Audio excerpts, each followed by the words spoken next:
வணக்கம். மதுரை புத்தக திருவிழாவில் 4 நூல்கள் வெளியீட்டு விழா. மதுரை தமுக்க மைதானத்தில் நடைபெறும் புத்தக திருவிழாவில் 4 நூல்கள் வெளியிடப்பட்டன. மதுரை புத்தக திருவிழாவில் உயிர்மை பதிப்பகம் சார்பில் நூல் வெளியீட்டு விழா வெகு சிறப்பாக நடைபெற்றது. கவிஞர் மனுஷ்யபுத்திரன் எழுதிய காதலின் 100 என்ற 2 நூல்களையும் வெளியிட்டு பேரா ராமசாமி, கவிஞர் ஆத்மார்த்தி, கவிஞர் கவின்மலர், கவிஞர் லிபி ஆரண்யா ஆகியோர் கருத்துரை வழங்கினர். நூல்களின் சிறப்பு பிரதியை அருணாச்சலம் மற்றும் கவிஞர் கனிமொழி ஜி ஆகியோர் பெற்றுக்கொண்டனர்.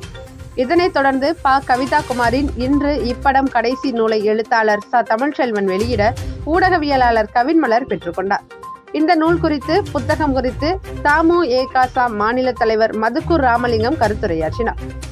சுப்பாராவ் எழுதிய யானைகளோடு பேசுபவன் என்ற நூலை பேரா ராமசாமி வெளியிட மதுக்கூர் ராமலிங்கம் பெற்றுக்கொண்டார். இந்த நூல் குறித்து தமிழ்ச்செல்வன் அறிமுக உரையாற்றினார்.